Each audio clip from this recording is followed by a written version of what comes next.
My twin brother was the golden child until I discovered my parents were secretly sabotaging my life for years.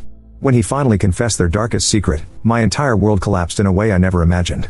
My brother Noah was born 12 minutes before me, and somehow those 12 minutes stretched into 12 years of golden child privilege. He was the one who got the extra slice of cake at birthday parties, the front seat in the car, the praise at dinner. I was the other one. Teachers mixed us up all the time, but my parents never did. They always knew exactly who was Noah and who was me, because Noah could do no wrong, and I, apparently, could do no right. When I was little, I thought maybe if I cleaned more, helped more, studied harder, they'd notice. While other kids rode bikes around the block, I was inside scrubbing the counters or alphabetizing Dad's CD collection, hoping he'd come home and say, "Wow, Tyler, you're amazing." Instead, he'd glance at my brother and say, "See, Noah, you've motivated your brother to help around the house. We're so proud of you." And Noah, basking in the glow, would get ice cream. I'd get nothing. Or worse, a scolding for missing a spot. There's a quote I once read online, something like, "If you tell a kid they're bad long enough, they'll start to believe it." That was me. I thought maybe I wasn't just overlooked, maybe I really was broken. And if Noah was the measuring stick, I was always going to come up short. But then high school happened, and for the first time, I had something that was only mine: grades. I studied like my life depended on it, because in a way, it did. I pulled straight A's, won a regional science fair, even got a little local news write-up once. I thought maybe, this would be the thing that finally earned me a proud smile. I was wrong. Every A was brushed aside as well. Noah must be helping you, or don't get cocky. When I actually won the science fair, Mom clapped Noah on the shoulder and said, "You must be such a great influence." I wanted to scream. Instead, I swallowed it. That's what I did best. By senior year, I had one goal: get out. I applied for scholarships like my life depended on it. I wrote essays late into the night, redrafting, polishing, begging my computer not to crash. I told no one, not my parents, not even Noah. It was mine, this one chance. And then, one ordinary afternoon, my email dinged with the subject line, "Congratulations. You've been awarded the Eastbrook Scholars Grant." A full ride. My heart did somersaults. For once, I wasn't the shadow twin. I was me, Tyler, and I'd earned this. I bolted downstairs, practically flying 2 steps at a time, waving my laptop. "I got it," I said, my voice cracking. "Full ride. Eastbrook. They." But the living room didn't explode in cheers. Instead, silence. Dad's face darkened like a storm front rolling in. Mom's hand froze halfway to her glass of water. And Noah's jaw tightened, his eyes flashing with something between anger and betrayal. "You applied there?" he said slowly. "Yeah," I said, still half smiling. I told you I was applying." "That was my school," he snapped. Mom's eyes brimmed with tears, the kind she weaponized. "How could you do this to your brother?" she whispered, like I'd murdered someone. After all his dreams. Dad slammed his glass down so hard water splashed over the rim. "Tell me the truth," he growled. "Did you cheat?" I blinked. "What? No. Don't lie to me, Tyler." His knuckles whitened against the table. "There's no way you got in over Noah unless you cheated." "I didn't," I whispered, but it was like shouting into a storm. They weren't listening. Noah crossed his arms, eyes locked on me like I'd stolen something sacred. The conversation dissolved into yelling, accusations, demands, disbelief. I stood there frozen until finally, I bolted upstairs, my chest tight, vision blurry. I left my door cracked out of habit, and that's how I heard them, their voices low, strategizing. "He must have plagiarized," Dad said. "There's no other way." Mom's voice followed, "We don't raise cheaters. We'll prove it." And Noah's silence, oh God, the silence, was worse than anything. That night, I lay awake staring at the ceiling. All the hours I'd spent studying, the notebooks full of scribbles, the sacrifices, erased in one night. My own parents had decided I was a fraud. And the worst part? I started to believe them. Because if the people who knew me best thought I was a liar, maybe I was. A few days later, the hammer fell. My guidance counselor, Ms. Ramirez, called me into her office. I thought maybe she'd congratulate me. Instead, she folded her hands, looked me dead in the eye, and said, "Tyler, I'm deeply disappointed in you." I froze. "What?" "We've received a formal complaint. Plagiarism." She slid a folder across the desk. "Screenshots. Alleged evidence that my essays were copied." I felt the blood drain from my face. My heart thudded so loud I couldn't hear her next words. Something about consequences. Something about integrity. Her eyes burned with disgust. "I vouched for you," she said. I wish I hadn't. I stumbled out of her office in a daze. The hallways tilted. My phone buzzed, a text from Dad. "Don't come home until you're ready to confess." Just like that. No love, no question. Just exile. I walked for hours. Past the cracked sidewalks of our town, past the park where Noah once hit his first home run and I tripped in the outfield. I didn't know where else to go, so my feet carried me to Nate's place. Nate isn't family by blood, but he might as well be. He was Dad's old friend once, my godfather on paper, though Dad always said that title meant nothing. To me, it meant everything. He opened the door, took one look at my face, and pulled me inside. What happened, kid? And I told him. Everything. The scholarship. The accusations. The text. My voice broke halfway through, and before I knew it, I was crying into his shoulder like I was 10 years old again. He didn't interrupt. He just listened, brow furrowed, his dog's head resting gently on my knee like even it knew I was falling apart. When I finished, he didn't tell me to toughen up. He didn't ask if maybe I had cheated. He just said, "You're staying here." Then, after a beat, he added, "Tyler, I've been watching how your folks treat you for years. This isn't normal. It's not okay. You don't deserve this." I cried harder, because no one had ever said that to me before. The next morning, Nate slid a plate of pancakes in front of me and said casually, "I called an old friend of mine. Works in Eastbrook admissions." My fork froze midair. They're reviewing the plagiarism claim. My chest squeezed. How? Why would they listen? Because your dad's sloppy, Nate said. And because lies don't hold up under actual scrutiny. He leaned across the table, voice firm. But Tyler, this isn't just about Eastbrook. This is about them. Your parents. Noah. I swallowed. What do you mean? He sighed. I've tried to talk to them before. They brushed me off. But the way they've treated you, it's not just favoritism. It's sabotage. The word landed like a stone. Sabotage. It made sense in a way that scared me. And then Nate said something that made my blood run cold. Noah called me this morning. Said he needed to talk. About you. I nearly dropped my fork. What? He never calls you. Exactly. He wants to meet at the downtown coffee shop. Noon today. Said it's urgent. A chill ran through me. Noah had never once asked to meet Nate. Never once reached out for help that wasn't handed to him on a silver platter. The idea that he suddenly wanted to talk about me? It felt dangerous. But also, maybe, like a chance at truth. Should I go? Nate asked. Or should I tell him no? Part of me wanted to crawl under the quilt and never face him again. But another part, the part that had been ignored for years, wanted answers. Go, I said. But I'm coming with you. I'll stay out of sight. I need to hear what he says. Nate studied me for a long moment, then nodded. Fair enough. But Tyler, whatever happens, remember, you're not crazy. You're not the problem. They are. I didn't believe him fully. Not yet. But his words lodged somewhere deep, like a lifeline waiting to be pulled. We got to the coffee shop 15 minutes early. The place used to be a hardware store, all exposed beams and creaky floorboards. Nate took a seat near the entrance, casual, like he was just there for caffeine. I slouched in the back corner, hoodie up, laptop open so I looked like just another student killing time. Noah arrived exactly at noon. He always did have a thing about punctuality when it came to himself. He scanned the shop, spotted Nate, and walked over. From where I sat, I could see his face clearly. He looked nervous. Edgy. Not the confident, smug brother I was used to. He kept glancing around like he didn't want to be seen. Thanks for meeting me, I heard him say. His voice was lower than usual. Nate nodded. What's on your mind? Noah leaned in, speaking quickly. I couldn't catch every word, but I caught enough. Plagiarism. Better this way. Dad said. My pulse raced. After 10 minutes, Nate excused himself to the bathroom. As he passed me, he dropped a folded napkin on my table. On it, scrawled in messy letters, "He wants to talk to you. Your call." My stomach flipped. My hands shook.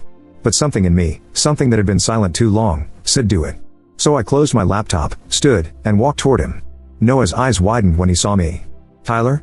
What the hell? I slid into the chair across from him. Jack told me you wanted to talk about me. So here I am. Talk. He froze. Then his jaw tightened. You need to drop this. Admit you cheated. Apologize. Then Mom and Dad will forgive you. I stared at him, incredulous. That's what this is? You wanted to meet so you could tell me to confess to something I didn't do? It's better this way, he hissed. Eastbrook was always mine. You knew that. My thing? I nearly laughed, bitter. I didn't even know you applied until after I got in. His face flushed.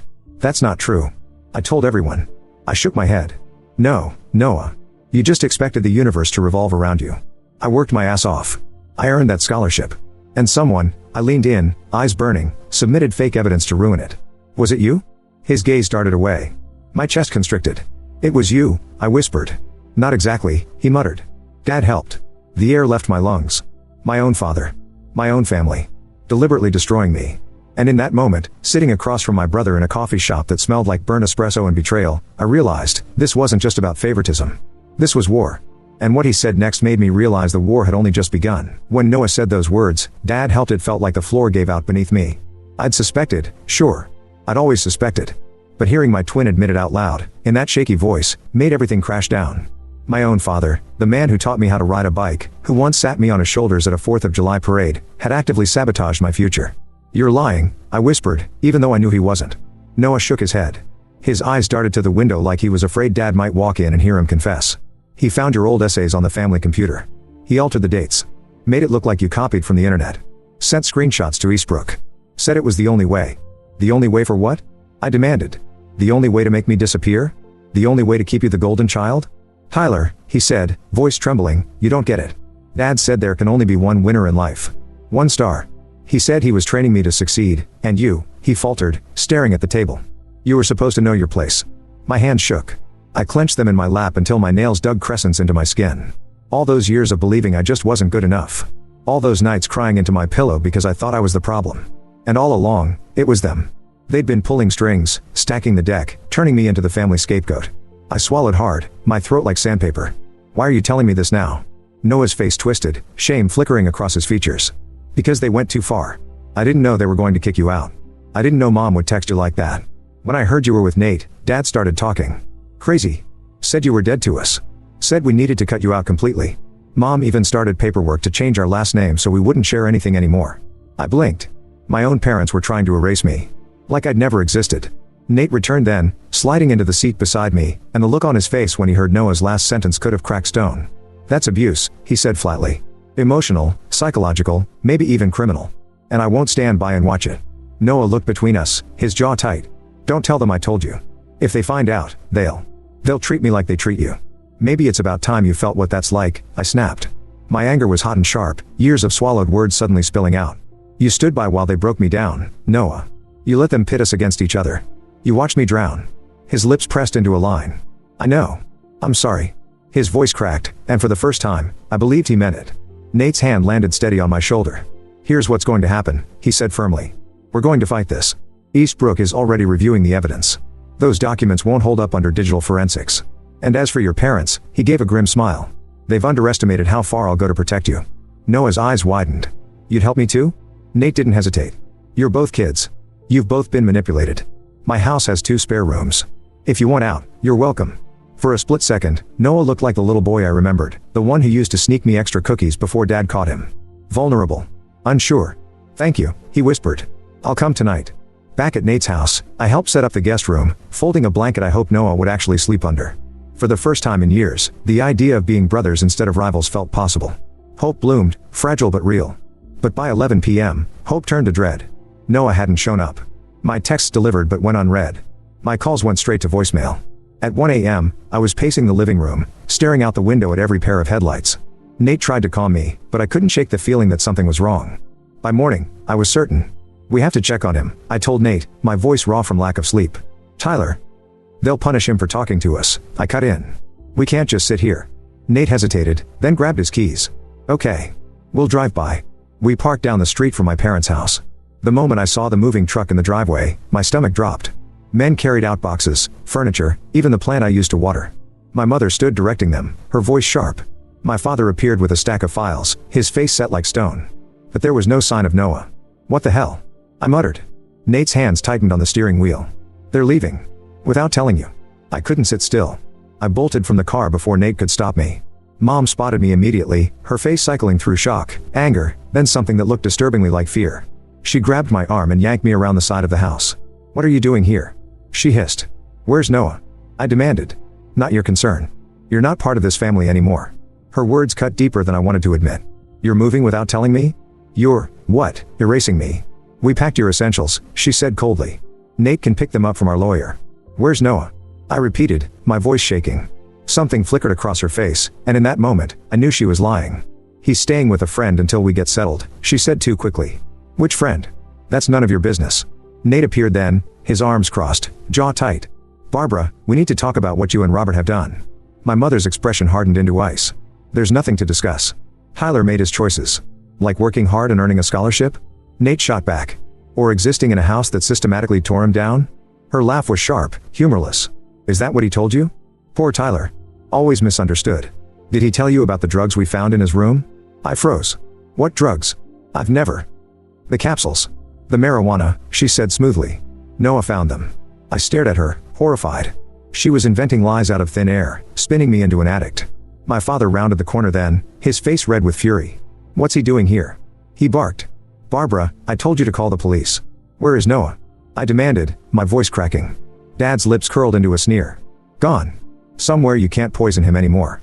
Mom grabbed his arm, trying to hush him, but the words were out. And when she finally spoke, her voice was low, cold.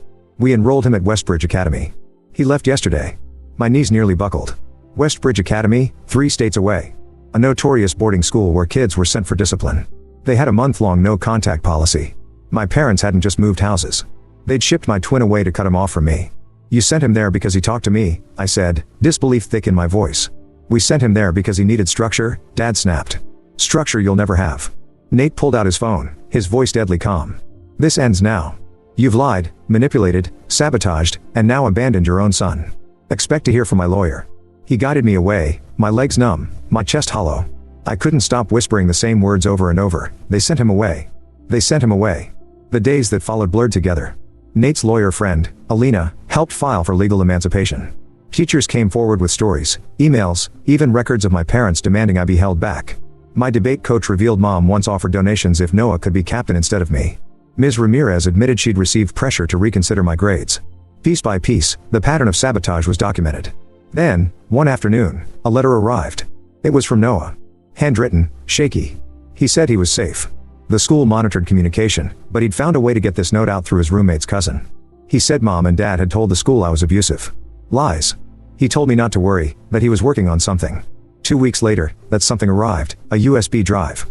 Password protected, labeled with our birthday. Inside were files, screenshots, recordings, photos, journals. Years of evidence. Proof that our parents had systematically undermined me, rewarded him, pitted us against each other. My father's voice on tape saying families need hierarchies. My mother emailing teachers to adjust my grades. Photographs of awards that had gone missing, secretly saved by Noah. I sat there shaking, staring at years of my life reframed in black and white proof. I wasn't crazy. I wasn't broken. They had done this. And Noah had been keeping track all along. Alina nearly cried when she saw the files. This changes everything, she said.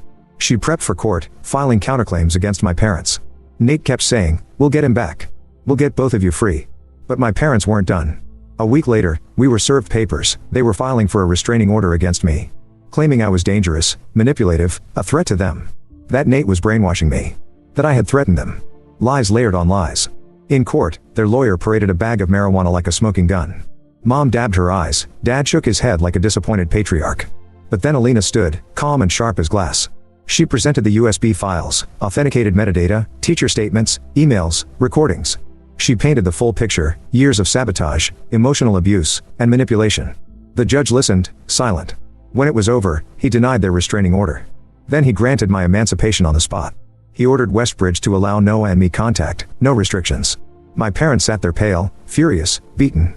For the first time, the truth was official. I thought that was the end. But it wasn't. Because a month later, as I packed for Eastbrook, I got an email. No sender name, no subject, just a link. I almost deleted it. But something made me click. Inside was a single file. The title, Noah's Confession. And when I opened it, what I saw made my stomach drop. Because if this was real, then everything I thought I knew, even about Noah, was about to come crashing down all over again.